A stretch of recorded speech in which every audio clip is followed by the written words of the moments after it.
नमस्कार दोस्तों। क्या आप सबने वो डायलॉग सुना है कि किसी चीज़ को शिद्दत से चाहो तो पूरी कायनात उसे तुमसे मिलाने में लग जाती है। पर क्या ये केवल एक डायलॉग है या सच में ऐसा होता है?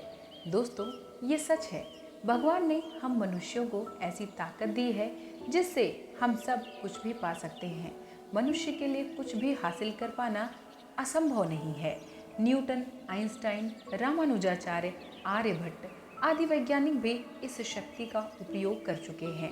हमारे पूर्व राष्ट्रपति अब्दुल कलाम ने भी कई इंटरव्यूज में अपनी इस शक्ति की बात की है।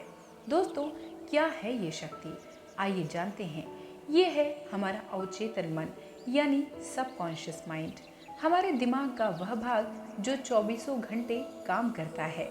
मगर जब हम चेतन अवस्था में होते हैं तब हम सिर्फ अपने चेतन मन का ही उपयोग करते हैं। जब हम सोते हैं तब ये 100% एक्टिव होता है। इसे उपयोग में लाने के लिए लोग मेडिटेशन करते हैं ताकि अपने सबकॉन्शियस माइंड को एक्टिव कर सके। इसकी ताकत ब्रह्मांड की सबसे ताकतवर शक्तियों से ज़्यादा होती है। दोस्तों, आपको जानकर हैरानी होगी कि आपकी सभी कल्पनाओं को आपका दिमाग सच कर सकता है। यानी जो आप सोच सकते हैं वो आप हासिल भी कर सकते हैं और आप मुश्किल से मुश्किल समस्या चुटकियों में हल कर सकते हैं।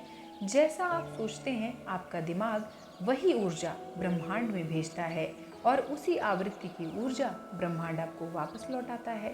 तो दोस्तों, अगर आप लोगों के बारे में सकारात्मक सोच रखते हैं तो आपको बदले में सकारात्मक परिणाम प्राप्त होते हैं।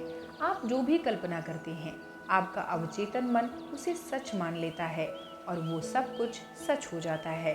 अगर आपको जीवन में सक्सेसफुल होना है और जिंदगी की हर लड़ाई जीतनी है तो आपको अपने सबकॉन्शियस माइंड को सकारात्मक बनाना होगा। जो चाहिए बस उसकी कल्पना करिए, रास्ते अपने आप बनेंगे, सफलता आपके कदमों में होगी।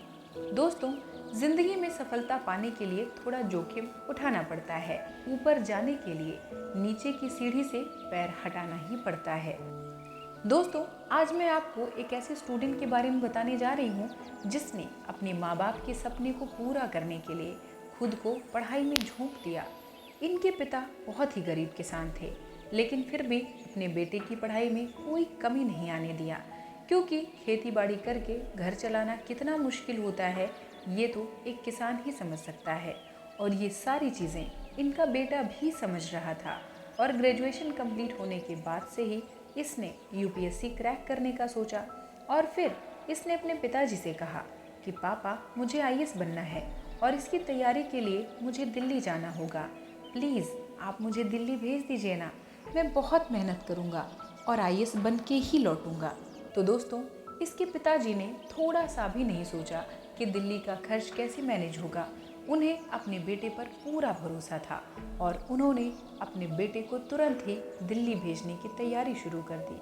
और फिर ये लड़का अपने पिता के भरोसे और उम्मीद पर खरा उतरने के लिए पूरे जी जान लगाकर मेहनत करने लगा और उसकी तैयारी बहुत अच्छी चल रही थी। लेकिन इसके प्री एग्ज़ाम से 1.5 महीना पहले ही लास्ट ईयर यूपीएससी का रिजल्ट आता है और इस रिजल्ट में इसका एक दोस्त जो बहुत ज़्यादा मेहनती था और इससे भी ज़्यादा पढ़ाई करता था, 2 बार वो मेंस का एग्ज़ाम भी निकाल चुका था, लेकिन उसका सिलेक्शन इस एग्ज़ाम में नहीं हुआ।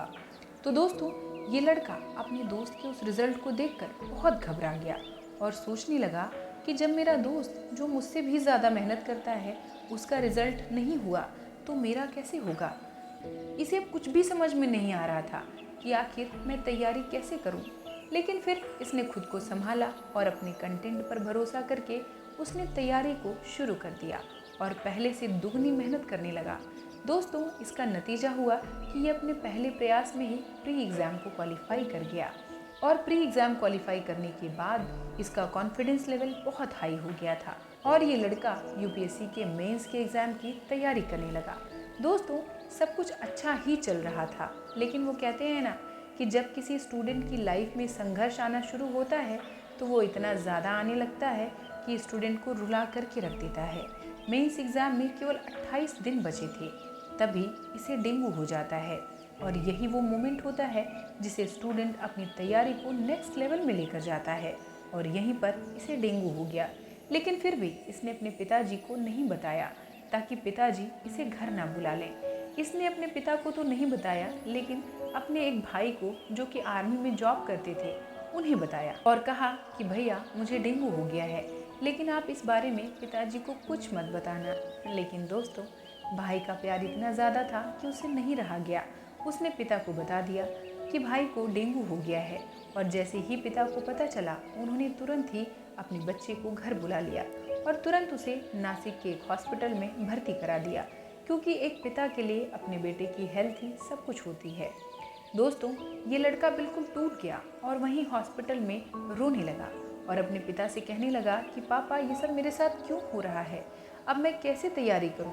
मुझे कुछ भी समझ में नहीं आ रहा है। मैंने बहुत मेहनत की है और जब मेरा समय आया कि मैं अपने आप को तैयार करूं और अपनी तैयारी को फाइनल लेवल तक लेकर के जाऊं, उसी समय मुझे डेंगू हो गया और अब देखिए मैं हॉस्पिटल में हूं। तब इसके पिताजी ने एक बात बोली कि बेटा, ये वो मोमेंट है जिसे तुम या तो रोकर बर्बाद कर सकते हो या फिर इस सिचुएशन से लड़कर खुद एक इतिहास लिख सकते हो। इस बात को सुनने के बाद इस लड़के के अंदर बहुत हिम्मत आ गई और इसने हॉस्पिटल में ही तैयारी करने की सोच ली और इसने तुरंत ही नर्स से कहा कि प्लीज़ आपको जितने भी इंजेक्शन लगाने हैं वो मेरे लेफ्ट हैंड में लगाइएगा, राइट हैंड को सेफ रखिए ताकि मैं अपने दाहिने हाथ से मेंस एग्ज़ाम के लिए लिखने का अभ्यास कर सकूं। नर्स ने भी इसका जुनून देखकर वैसा ही किया, लेकिन जब डॉक्टर साहब आए तो इन्होंने देखा कि इसके एक हाथ में पानी चढ़ रहा है और दूसरे हाथ से ये लिख रहा है। तो डॉक्टर साहब बोले कि बेटा, अपनी लाइफ के साथ खिलवाड़ मत करो। एग्ज़ाम तो हर साल आते रहेंगे, लेकिन ये जीवन अगर एक बार चला गया ना तो दोबारा नहीं आएगा। तो फिर ये लड़का डॉक्टर साहब को बोला कि डॉक्टर साहब, आप एक डॉक्टर हैं तो आपका काम है मुझे ठीक करना, तो वैसे ही मैं एक स्टूडेंट हूँ और मेरा काम है पढ़ाई करना, तो क्यों ना हम दोनों अपना अपना काम करें। तो प्लीज़ आप मुझे ठीक करने का काम करिए और मैं अपनी पढ़ाई करने का काम करूँ। तो दोस्तों, यूपीएससी की तैयारी में कितनी रातें कुर्बान करनी पड़ती हैं ये तो सिर्फ एक स्टूडेंट ही समझ सकता है।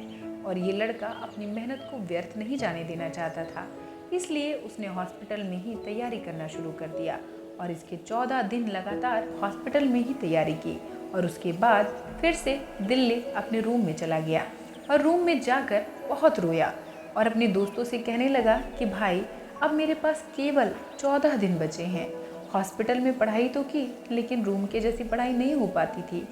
तब उसके दोस्त ने भी वही बात कही जो उसके पिता ने कही थी कि देखो, तुम्हारे पास दो ही ऑप्शंस हैं, या तो तुम रो लो या फिर इस 14 दिन को अपनी तैयारी में लगा दो। फिर इसके बाद वो लड़का फिर से उदास होकर अपने शिक्षक के पास गया और वहाँ जाकर बहुत उदास होकर बैठा। तब उसके शिक्षक ने कहा कि बेटा, क्या हुआ, तुम बहुत उदास लग रहे हो। ये सुनकर लड़के की आंखों में आंसू आ गए और फिर उसने अपने टीचर से बोला कि सर, कभी मुझे डेंगू हो जाता है तो कभी डायरिया, कभी कुत्ता काट लेता है तो कभी मेरा फ़ोन चोरी हो जाता है। सर, अब आप ही बताइए कि मैं एक एक्सीलेंट ऑफिसर कैसे बन पाऊँगा। तो फिर टीचर ने जवाब दिया कि बेटा, लाइफ में अप्स एंड डाउन्स होते रहती हैं और जो इन सिचुएशंस को फेस कर लेता है वही एक दिन इतिहास रचता है, और मुझे पूरा विश्वास है कि तुम एक दिन बहुत अच्छे ऑफिसर ज़रूर बनोगे। अपने शिक्षक की ये बात सुनकर उस लड़के का सोया हुआ आत्मविश्वास वापस लौट आता है और वो अपने रूम पर आता है और पूरी मेहनत के साथ पढ़ाई करना शुरू करता है और इतनी मेहनत करता है कि उसने अपने पहले ही प्रयास में यूपीएससी एग्ज़ाम को क्रैक कर लिया। और उसके पिता को जब ये पता चला कि उसके बेटे ने इतनी प्रॉब्लम्स आने के बाद भी यूपीएससी के एग्ज़ाम को क्रैक करके दिखा दिया, तो उसके पिता की आंखों में आंसू आ गए। दोस्तों, यही हम सबके जीवन की कहानी है। अगर हमें अपने जीवन में कुछ हासिल करना है तो हमें उसके लिए दृढ़ संकल्प होना चाहिए। ये सोच लेना चाहिए कि कुछ भी हो जाए, प्रॉब्लम तो आएंगी ही, ये तो जीवन का हिस्सा है, हम इन प्रॉब्लम से भाग ही नहीं सकते। तो मुसीबतें कितनी भी आएं, बस ये तय कर लीजिए कि मुझे अपना लक्ष्य हासिल करना है और जी जान से जुट जाइए और सुंदर कल्पनाएं करिए कि वो लक्ष्य आपको मिलकर रहेगा।